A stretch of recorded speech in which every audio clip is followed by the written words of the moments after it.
On this episode of Living with a Classic, we'll try to diagnose a possible head gasket failure on the 1975 XJ6.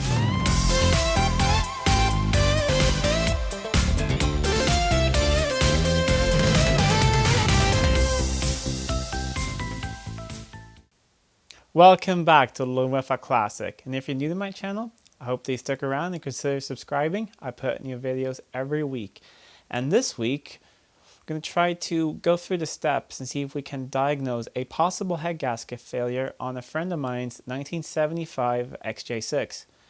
It all started with that he's going to store the car at my place because I have some rooms for some extra cars, and he didn't have room where he was storing it at the moment.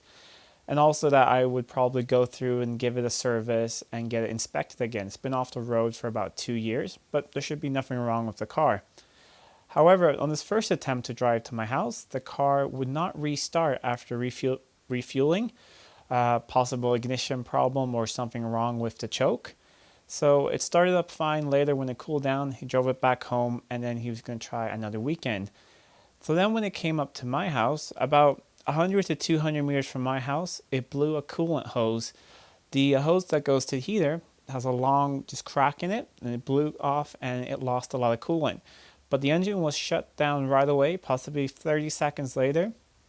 So we're not sure if any damage has been done to the car or not, or to the engine. So what I did was I replaced that hose, I filled up the coolant system, and that's when I started to get worried. I had to fill about 8 liters of coolant for the system to go up to the correct level. And these cars have maybe between 12 and 14 liters when they're completely full. So that's a big portion of the coolant that's just gone. We didn't really see it spraying out. When it came up here, it was just white smoke coming up from under the bonnet, and everything was wet.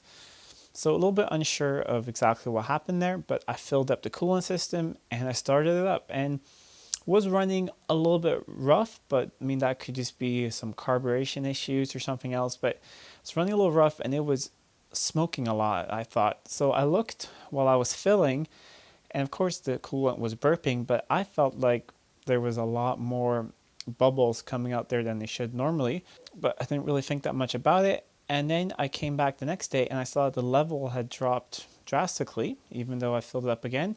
So I decided to fill everything up and take the car outside and take it for a short drive and see what happened. One thing I also noticed is that the car was very quickly creating a lot of pressure in the cooling system, so the hoses will get rock hard pretty quickly. So that was another sign of possible head gasket failure. So I took it out, and this video I'll be showing right now is when the car is cold, you can see little bubbles coming out of the cap right there. So I don't think that is just air getting out of the system. I think that's possibly exhaust gas going into the coolant.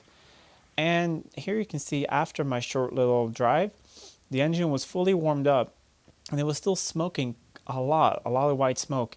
Yes, it was pretty cold outside and a bit moist, but I don't think it should smoke this much. So now we're back to today's topic. This head gasket could be blown, and the first step I think in checking if a head gasket blown, of course, is to check your oil, if it's cloudy or milky, and if there's any foam or anything in the cap, and if the coolant looks like it's been mixed with the oil. None of that is the case here. The oil looks perfectly fine. The fill cap is completely clean, and the coolant looks clean, but it's all been replaced, so that's kind of hard to tell. So the next thing is we're going to perform a compression test. So this video will also be a how to perform a compression test, which is a great thing to know, and everyone should have a compression tester at home so you can do this and check your compression yourself.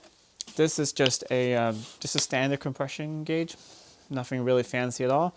Comes with a few different adapters and a nice gauge. So we're going to head on over to the car now. It's in the other garage, and we're going to hook up the tester and see what we can find out from checking the compression on this car.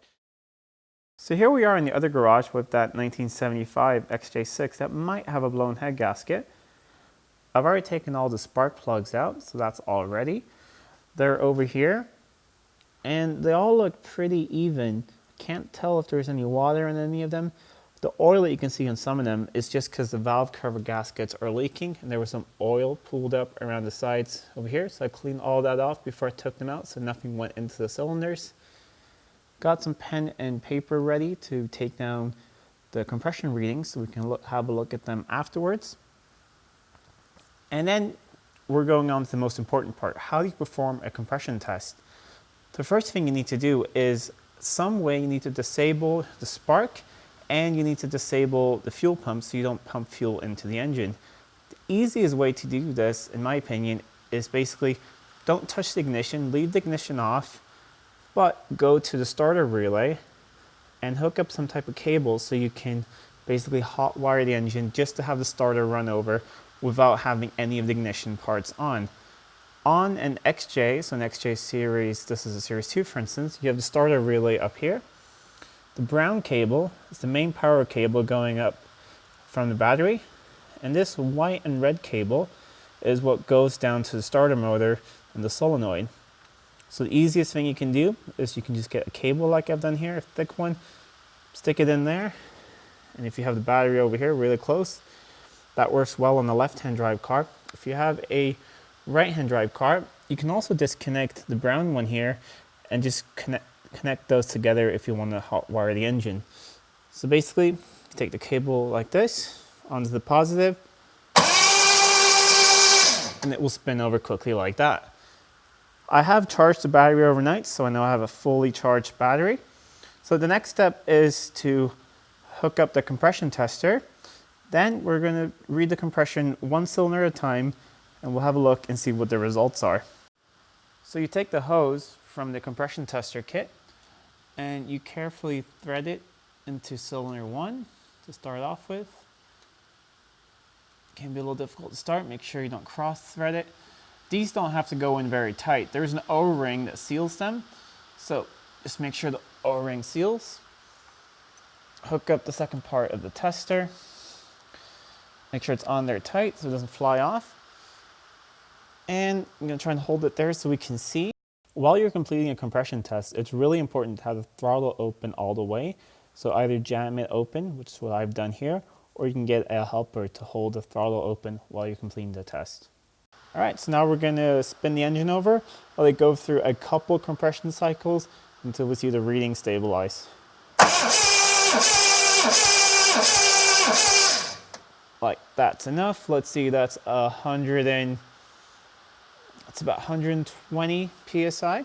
So I'll take note of that, and then I just have 5 more to test. Cylinder 2.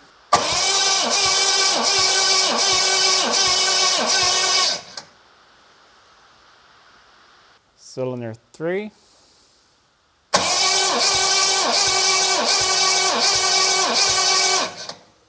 Cylinder 4.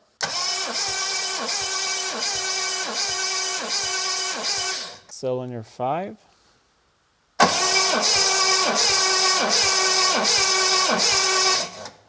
Cylinder 6.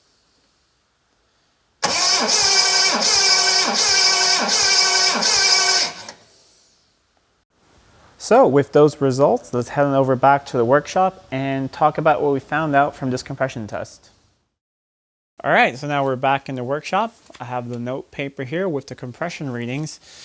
And this is where it gets a little difficult because I'm not really quite sure if this point for the head gasket being failed or not. I do believe that the head gasket is failed because of the bubbles coming up with the coolant. That seems really odd when the system is completely bled that you get bubbles when I accelerate the engine. Also the rough running, I think it indicates that. But the compression was pretty uneven actually. So cylinder 1 was 120 psi, cylinder 2 was 100 psi, cylinder 3 110, cylinder 4 also 110, cylinder 5 130, and cylinder 6 was the best one at 140 psi. So one thing we have to think about, this is a cold compression test, which is not the most accurate, but I didn't want to warm up that engine one more time if it did have a blown head gasket. But still, on a cold compression test, the difference between 100 and 140, that's just a lot. And actually off camera, I tried cylinder 2, 3, and 4 a few more times, and they all brought up the same compression readings again. So I don't think the gauge is faulty or anything. That is the correct PSI or the correct pressure that the gauge shows. They say that it doesn't really technically matter what your compression is as long as it's even and consistent and it doesn't deviate more than plus or minus 10%. So I'd say that this falls outside of that. The compression is not within 10% of each other. It's a bit all over the place. A next step would be, let's say you're just performing compression test on an engine where you don't think a head gasket is blown or anything, where you just want to see what the compression is like. The next thing would be to do a wet compression test. So to put a little bit of oil in that cylinder, seal up the rings, and see if the compression level goes up. That way you can tell if it's the valves or the piston rings that are causing the leak. I don't want to put any more strain on this engine until we perform more tests. So there are 2 more tests that we could perform before taking that head off and having a look at that head gasket, because that is a massive job on one of these engines. We could pressurize the cooling system with an external pump and basically see if there are any leaks anywhere and if it loses pressure somewhere. That could also be a little bit difficult on this car because a lot of the coolant hoses are kind of old, so maybe it'll just seep out in different places. Even though I haven't seen any other external leaks at all, that could be a little difficult. The other test, which I think that I should do as the next one, would be to test the coolant for any exhaust fumes in there. You can buy kits with that, and you suck up a little bit of that coolant and test it with a test liquid. So I'm going to talk to my friend who's the owner of the car, see how we're going to proceed from now and to diagnose if this actually is a head gasket failure or not. If it turns out to be a head gasket failure, you'll definitely get updated here on the channel, and maybe you'll actually see the head being removed and all of the work involved in this channel as well. So stay tuned for that. If the head gasket is not blown, which I hope it isn't, then you will definitely see a lot of service work done to this car, and we'll go through a major service. We're going to go through some oil leaks and some other things to get this thing back on the road. So anyways, if you like this video, please hit that like button, share it with your friends, and comment down below if you think that this head gasket is blown, yes or no. So leave your comment below what you think, and until next time, I'm Adam, and this was Living with a Classic. I'll see you soon.